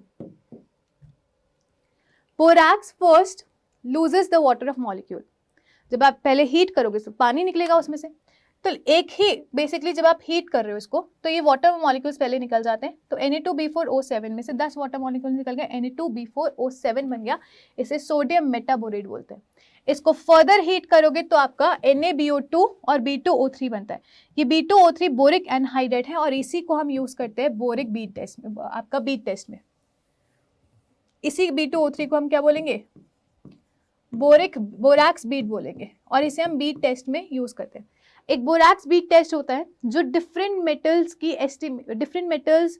कौन सा मेटल प्रेजेंट है उसकी एस्टिमेशन में हेल्प करता है, ठीक है। क्या मेरे पास जो गिवन मेटल है, कोबाल्ट है या आयरन है, मैं कैसे चेक करूंगी, बोरैक्स बीट टेस्ट से चेक करूंगी। मैं ये बोरैक्स लूंगी, उसको हीट करूंगी, स्ट्रांगली हीट करूंगी, तो अल्टीमेटली B2O3 मिल जाएगा। B2O3 को हम ग्लासी बीट बोलते हैं, ग्लासी सा स्ट्रक्चर आपको मिलता है, ठीक है। तो एक्चुअली में क्या करते हैं, एक प्लैटिनम की वायर हम लेते हैं, क्योंकि प्लैटिनम वायर नॉन रिएक्टिव होती है, ठीक है। इस पे क्या कर लेते हैं, आप एक छोटे से कंटेनर में क्या लेते हैं, बोरैक्स लेते हैं। तो इसका आपका नॉर्मल ये बोरैक्स है, तो आपने इसमें बोरैक्स चिपका लिया, ठीक है, थोड़ा सा पानी लिया और इसमें बोरैक्स चिपका लिया। फिर यहाँ पे बोरैक्स जो है वो चिपक गया, बोरैक्स चिपक गया। अब इसको प्लैटिनम वायर को इधर लेके आए और इसको स्ट्रांगली हीट करा आपने, हीट करा। तो यहाँ पे जो बोरैक्स था वो हीट करोगे तो अल्टीमेटली यहाँ पे B2O3 बन जाएगा। तो B2O3 जब यहाँ पे बन जाएगा तो इस तरीके से ग्लासी बीड बन जाएगी, ठीक है। अब इसी के साथ आप एक और से आप कोबाल्ट ऑक्साइड इनसाइड करते हो, कोबाल्ट ऑक्साइड डालते हो। तो कोबाल्ट ऑक्साइड जो है आपके B2O3 के साथ रिएक्ट करके कोबाल्ट बोरेट बना लेता है, ठीक है, ये बना लेते हैं कंपाउंड। और इसका जो कलर होता है वो ब्लू कलर होता है। तो यहाँ पे वो ग्लासी बीड कोबाल्ट ऑक्साइड के साथ रिएक्ट करके ब्लू कलर की बीड देता है। तो हर एक मेटल का एक स्पेसिफिक कलर होता है, हर एक मेटल का स्पेसिफिक कलर्ड बीड वो बनाता है, ठीक है। तो इसे हम बोरैक्स बीड टेस्ट बोलते हैं। सो जो मेटाबोरेट आपका बन के आया, इसको फिर हीट करते हो, ठीक है। Of many transition metals have characteristic colour and therefore borax bead test can be used to identify them in the laboratory. For example borax को जब आप हीट करते हो बंसन बर्नर में, ठीक है, जो आप नॉर्मल लैब्स में बर्नर यूज करते हो उसे बंसन बर्नर बोलते हैं, उसके साथ आप कोबाल्ट ऑक्साइड डालते हो, लूप में डालते रहते हो, लेकिन प्लैटिनम वायर यूज करनी है, कोई और मेटल की वायर यूज नहीं कर सकते क्योंकि फिर वो मेटल अपना कलर दे देगा। तो आपको ब्लू कलर का एक बीड मिलता है, तो ये स्पेसिफिकली कोबाल्ट ही देता है, ठीक है। तो कोबाल्ट आपका बोरैक्स बीड टेस्ट में यूज होता है और इस तरीके से आपका और भी मेटल्स एस्टिमेट कर सकते हैं। चलिए आगे चलते हैं। यहाँ पे बोरिक एसिड जो है, अब बात करते हैं बोरिक एसिड की, ठीक है। बोरैक्स आपका खत्म हो गया, इसमें बोरैक्स बीड टेस्ट से क्वेश्चंस आ सकते हैं और आपकी ये वाली क्वेश्चन पूछ सकता है कि किस तरीके से आपका जो बोरैक्स का वाटर में डिसॉल्व होते हैं अल्कलाइन सॉल्यूशन बनाता है, ठीक है। Now we have to move to the next compound which is your boric acid, ठीक है। यहाँ पे आपका तीसरा कंपाउंड जो हमें पढ़ना होता है that is boric acid. Boric acid क्या होता है, H3BO3 बोरिक एसिड है, but actually it is BH whole thrice, ठीक है। बोरॉन तो 3 बॉन्ड्स बनाता है, तो BOH होल थ्राइस जो है, अब दिखने में वो आपको क्या लग रहा होगा, बेस दिख रहा होगा क्योंकि OH निकाल सकते, बट ऐसा नहीं होता। ये H3BO3 क्या होता है, एक वीक एसिड होता है, ठीक है।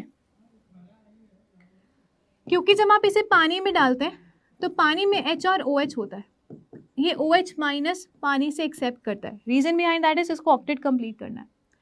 तो यहाँ पे OH माइनस जब वो पानी से एक्सेप्ट करता है तो BOH होल 4 बनाता है और पानी का H पॉजिटिव निकलता है।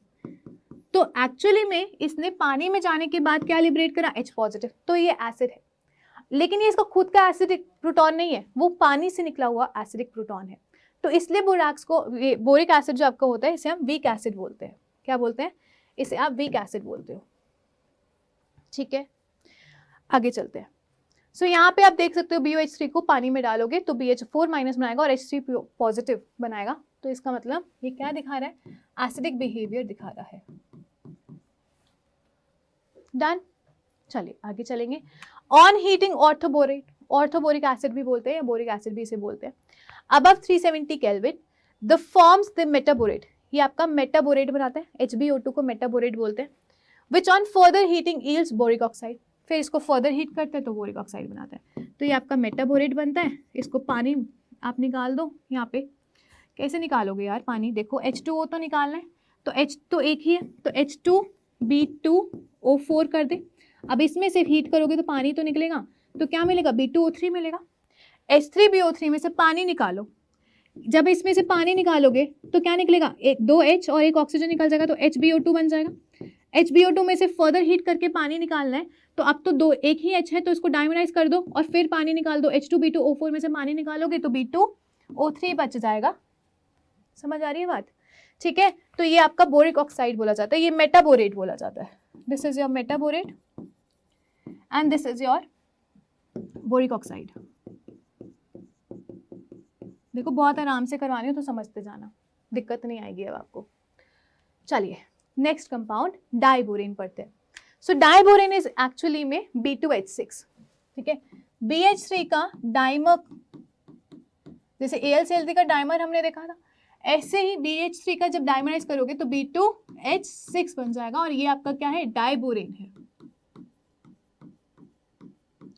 क्या है, डाइबोरेन है, ठीक है।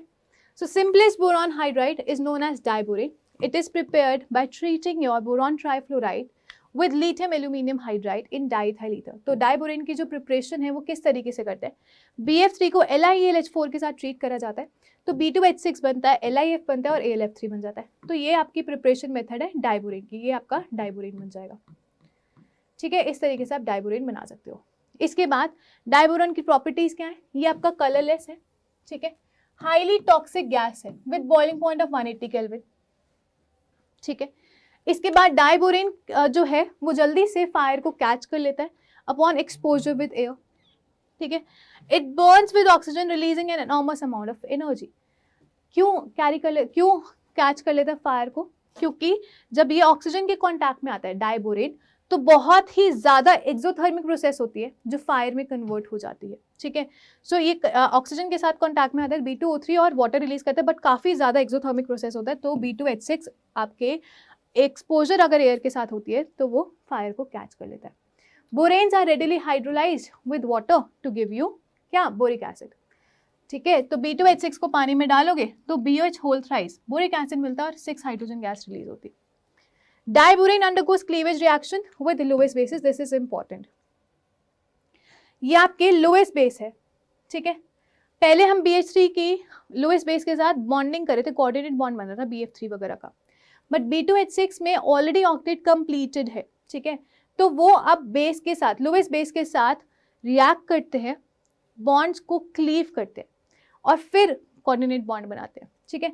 तो B2H6 को जब आप बेसिस के साथ रिएक्ट करते हैं तो पहले तो वो ऑक्टेट को इनकम्प्लीट बनाएंगे by breaking the bridging bond और 2BH3 बन जाएगा, फिर NM3 इसके साथ जुड़ जाएगा और कोऑर्डिनेट बॉन्ड बना के आपको ये वाला कंपाउंड बना के दे देगा, तो आपको ये 2 मॉलिक्यूल्स मिल जाएंगे। ऐसे ही CO भी क्या है, लोएस्ट बेस, यहाँ पे कार्बन के पास क्या होता है, लोन पेयर होते हैं, तो ये डोनेट कर सकता है। तो B2H6 पहले तो इनका ऑक्टेट कंप्लीट है, कैसे, जैसे अगर हम बात करें ये BH3 का एक मॉलिक्यूल है, ठीक है, ऐसे ये BH3 का दूसरा मॉलिक्यूल है, तो यहाँ पे बनाना बॉन्ड्स बनता है, इस तरीके से इलेक्ट्रॉन ट्रांसफर होके इन दोनों के बीच में डाइमर बनता है। तो इसके पास 4 बॉन्ड्स, इसके पास 4 बॉन्ड्स, अब कहाँ से कौन एक्सेप्ट करेगा, इलेक्ट्रॉन नहीं करेगा, तो B2H6 पहले इलेक्ट्रॉन डेफिशिएंट स्पीसीज BH3 में कन्वर्ट होता है और फिर इसके साथ 2 CO मिलके इनके बीच में अब कोऑर्डिनेट बॉन्ड बनता है और 2BH3CO आपको इस तरीके के कंपाउंड्स मिलते हैं। लेकिन रिएक्शन ऑफ अमोनिया, अभी आपने अमोनिया यहाँ पे सोडियम आपने NME3 के साथ करा था, बट जब आप अमोनिया को रिएक्ट करते हो डाइबोरेन के साथ तो आपको B2H6 ट्वाइस ऑफ NH3 मिलता है, इसको फर्दर रिएक्ट और हीट करते हो तो यही आपका B3N3H6 में कन्वर्ट हो जाता है और इसे क्या बोलेंगे, इनऑर्गेनिक बेंजीन। क्या बोलते हैं इसे, इनऑर्गेनिक बेंजीन। क्यों बोलते हैं इनऑर्गेनिक बेंजीन, ध्यान से देखो, ये प्रिपरेशन मेथड भी इंपॉर्टेंट है। इनऑर्गेनिक बेंजीन से क्वेश्चन पूछा जाता है, what is benzene, benzene is C6H6, है ना, इस तरीके का स्ट्रक्चर होता है। नाउ व्हाट इज B3N3H6, ध्यान से देखो, ये बोरॉन है, यहाँ पे नाइट्रोजन, यहाँ पे बोरॉन, यहाँ पे नाइट्रोजन, यहाँ पे nitrogen,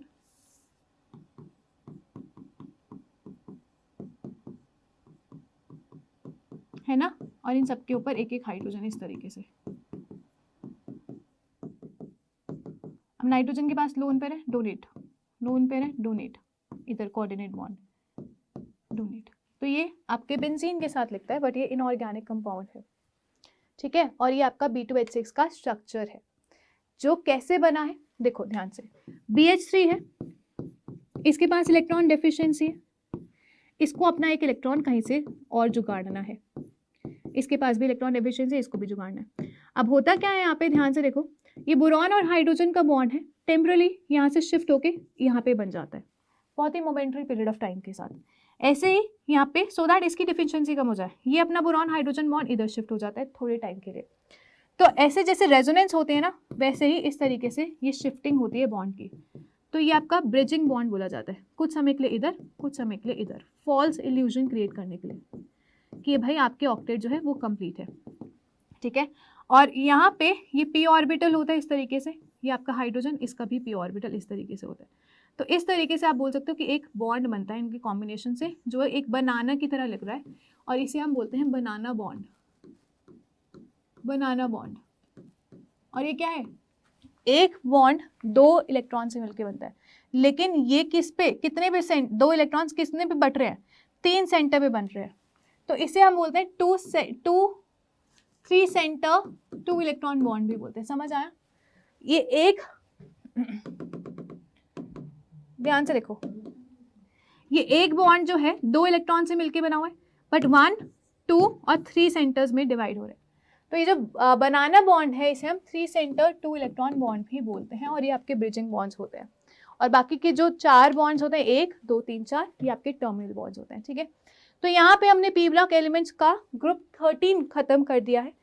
physical trends, chemical properties, important compounds of boron, जिसमें डाइबोरेन हमने पढ़ा, बोरैक्स पढ़ा और बोरिक एसिड पढ़ा, इनकी केमिकल रिएक्शंस देखी हैं। ठीक है, ये सारी चीज़ें हमने खत्म कर दी है। Inert pair effect very important है, इसको एक बार फिर से रिवाइंड करके देख लेना, आपको समझ आ जाएगा, काफ़ी ईजी भी है। तो हम नेक्स्ट पार्ट में आपसे मिलेंगे, जहाँ पे हम ग्रुप 14 एलिमेंट्स को भी कवर करेंगे, और सिलेबस आपका पक्का से नेक्स्ट वीक तक खत्म हो जाएगा, भरोसा रखना। ठीक है, 21 फेब से पहले आपका सिलेबस जो है वो खत्म हो जाएगा। ठीक है, so will meet you in the next part. Wishing you all the best for your preparations. Keep learning, keep growing. Thank you so much for watching and have a great time.